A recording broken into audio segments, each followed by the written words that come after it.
नमस्कार, मैं हूं अमित पालित। इंडिया टीवी पर सुबह की पहली खबर में आपका स्वागत है। बुलेटिन की शुरुआत कर रहे हैं 5 मिनट में 25 खबरों से।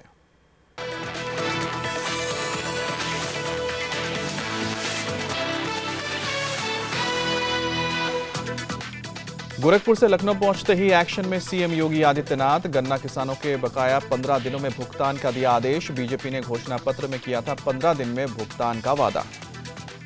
योगी आदित्यनाथ ने नवरात्रों पर शक्तिपीठों की सुरक्षा बढ़ाने को कहा। मंदिरों में साफ सफाई, साफ पानी और शौचालय के निर्माण का भी आदेश। गोरखपुर में सीएम योगी ने अपराधियों को दी कड़ी चेतावनी। बोले, सुधर जाएं या यूपी छोड़कर चले जाएं गुंडे बदमाश। सीएम ने अधिकारियों को रोज बाजार में 2 किलोमीटर पैदल चलने का भी निर्देश दिया। गोरखपुर में सीएम योगी के सामने महंत सुरेश दास ने अयोध्या में राम मंदिर का संकल्प लिया। बोले, वहां बनेगा सिर्फ श्री राम मंदिर। राज्यसभा में बहुमत आते ही कानून लाकर मंदिर बनवाने का दावा किया।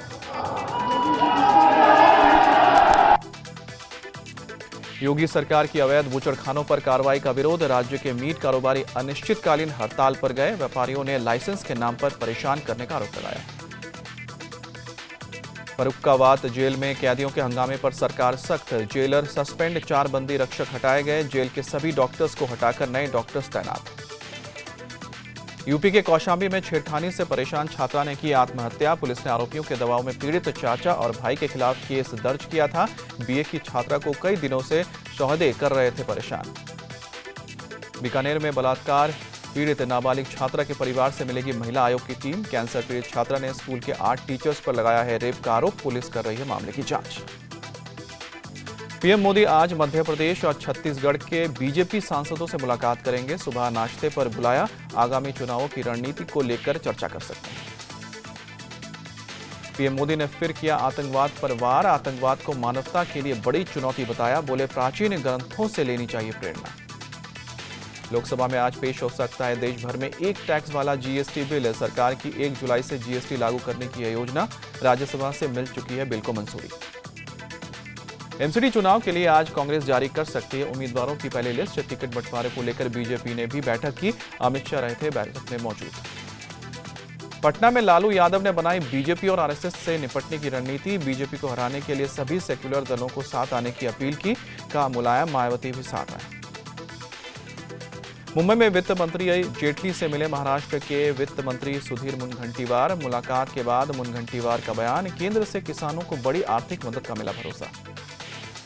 केरल के परिवहन मंत्री शशि नंदन का इस्तीफा। एक चैनल पर यौन उत्पीड़न का ऑडियो टेप चलने के बाद दबाव था। मंत्री के इस्तीफे पर केरल सीएम ने जांच का भरोसा दिया।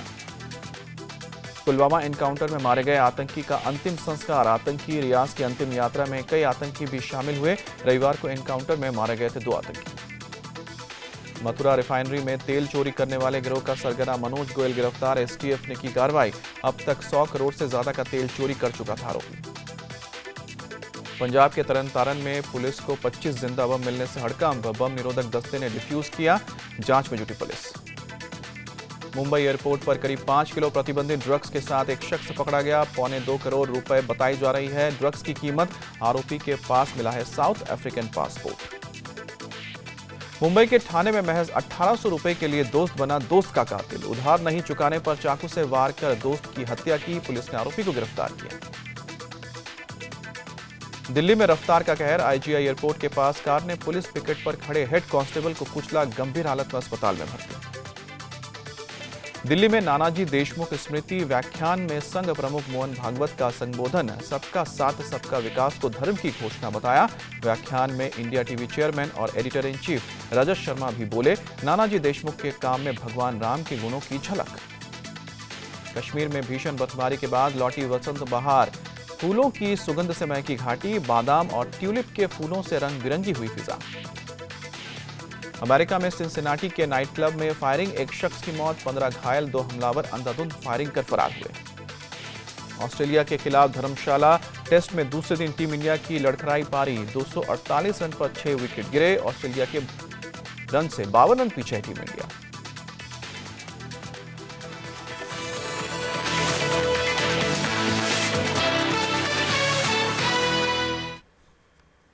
उत्तर प्रदेश के मुख्यमंत्री योगी आदित्यनाथ ने भले ही शपथ ग्रहण के बाद अब तक कैबिनेट की कोई बैठक ना बुलाई हो, लेकिन ऑफिसर्स और प्रदेश के कामकाज को लेकर उनका रवैया क्या रहेगा, ये वो रोज साफ करते जा रहे हैं।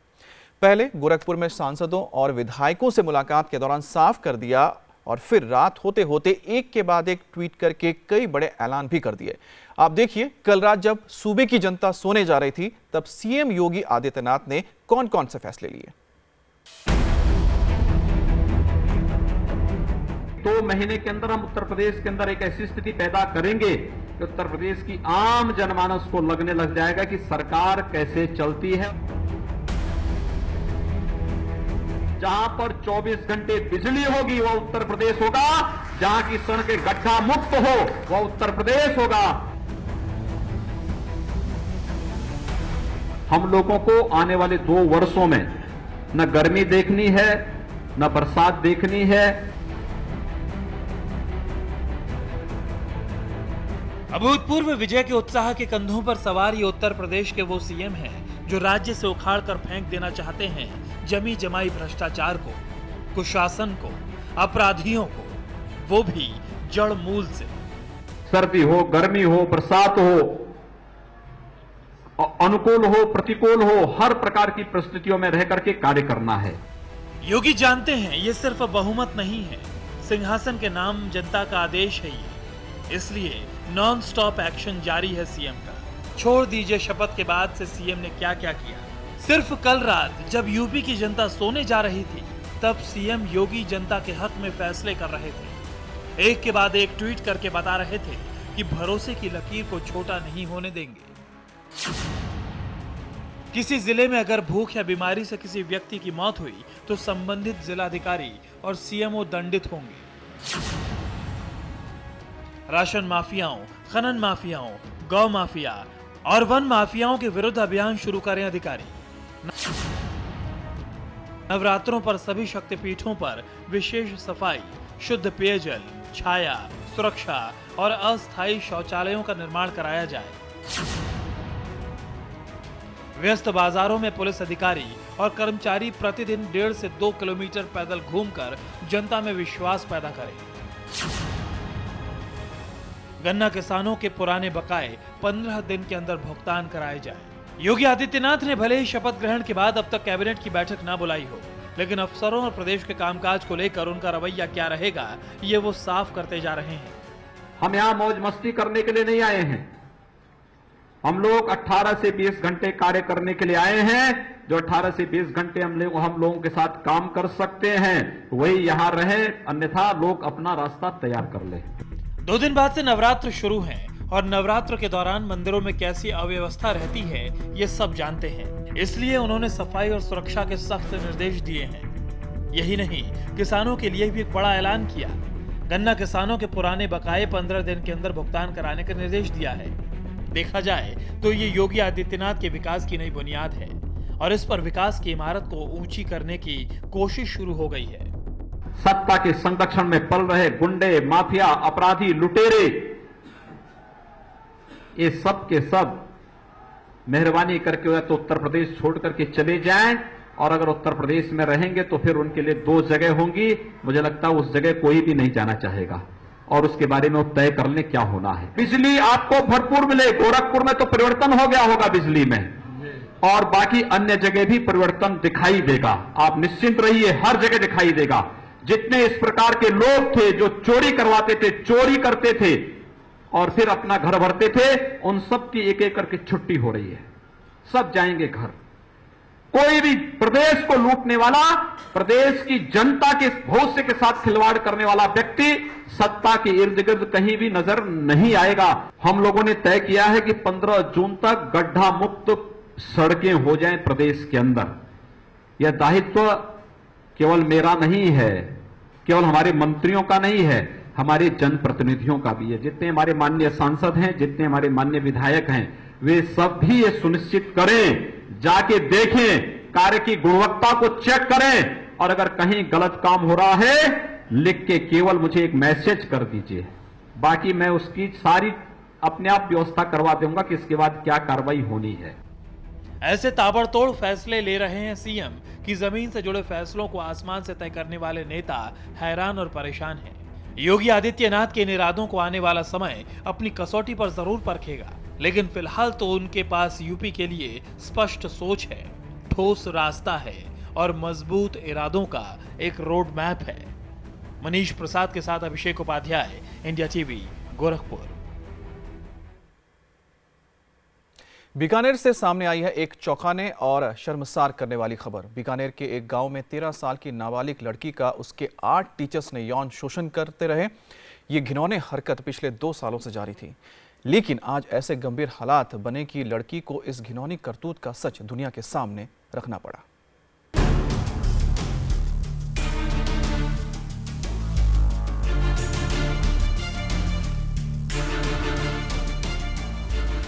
तेरह साल की छात्रा से गैंगरेप।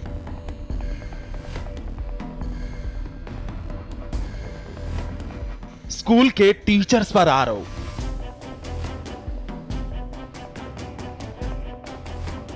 दो साल तक करते रहे यौन शोषण। लड़की के परिवार को धमकी। मामला शर्मसार करने वाला है, मामला चौंकाने वाला है और मामला अपने आप में बेहद गंभीर है। तस्वीरें राजस्थान के बीकानेर के अस्पताल की हैं, जहां 13 साल की बच्ची का कैंसर का इलाज हो रहा है।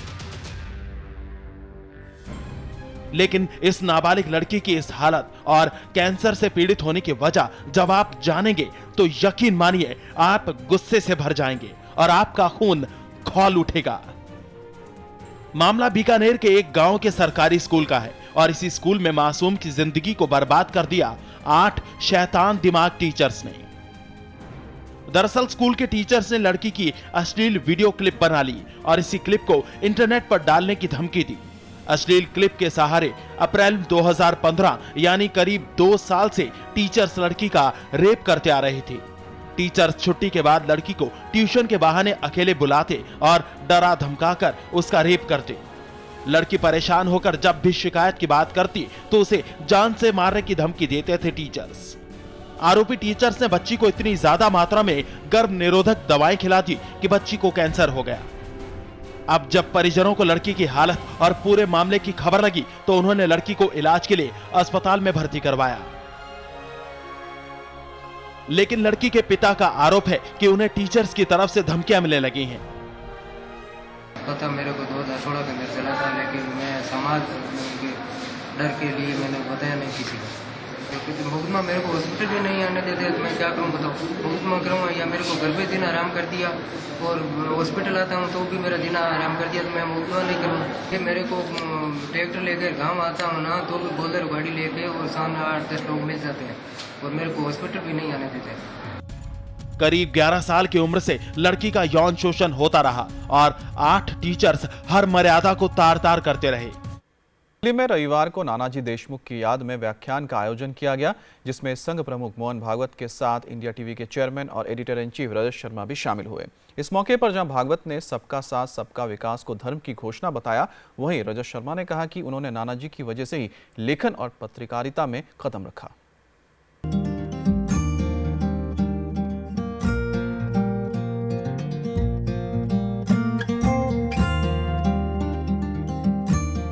सातवां नानाजी स्मृति व्याख्यान की ये तस्वीर है। आरएसएस से जुड़े बड़े बड़े दिग्गज आए थे, बीजेपी के नेता थे और पत्रकारिता जगत के वो लोग थे जिनकी यादें नानाजी देशमुख से जुड़ी हैं।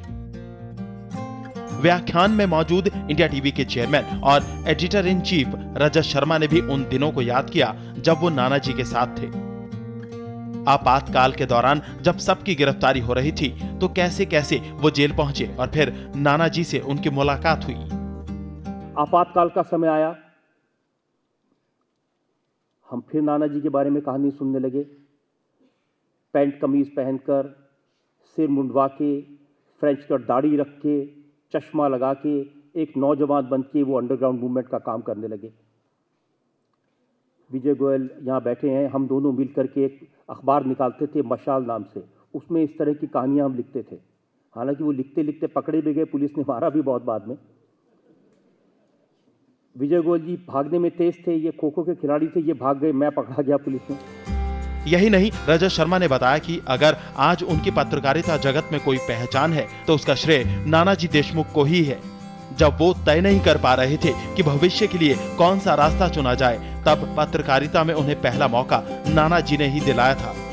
एमकॉम पास करने के बाद में छात्र राजनीति से थोड़ा विरक्त हो चुका था और सोच रहा था क्या काम करें। नानाजी से मुलाकात हुई तो उन्होंने कहा हम ये मंथन नाम की पत्रिका शुरू कर रहे हैं और हम यहीं इसके लिए किसी की ज़रूरत है। तो लेखन में, पत्रकारिता में पहला कदम मैंने नानाजी की वजह से रखा। उन्होंने मुझे देवेंद्र सर जी से मिलवाया। इस व्याख्यान में संघ प्रमुख भी मौजूद थे और इसी दौरान प्रधानमंत्री मोदी के सबका साथ सबका विकास के नारे को अब आरएसएस प्रमुख मोहन भागवत का भी साथ मिला है। भागवत का कहना है कि ये नारा ही असल में धर्म की घोषणा है। आजकल घोषणा चल रही देश में सबका साथ सबका विकास, वास्तव में वो धर्म की घोषणा है, यही धर्म है। सबका साथ सबका विकास, सब सर्वेपि सुखिनः सन्तु सर्वे सन्तु निरामया। अब आपको दिखाते हैं दो शहरों में आग के तांडव की दो तस्वीरें। पहली तस्वीर कानपुर की है जहां उद्योगगंज में एक फैक्ट्री में आग लग गई। बताया जा रहा है कि फैक्ट्री में पेंट और थिनर बनाया जाता था। कुछ ही देर में आग की लपटें पूरी फैक्ट्री में फैल गई और पूरी फैक्ट्री जलकर राख हो गई। वहीं हिमाचल के सोलन में भी एक फैक्ट्री में आग लगने की खबर आई है। आग इतनी जबरदस्त थी कि आग बुझाने में फायर ब्रिगेड के कर्मचारियों के पसीने छूट गए।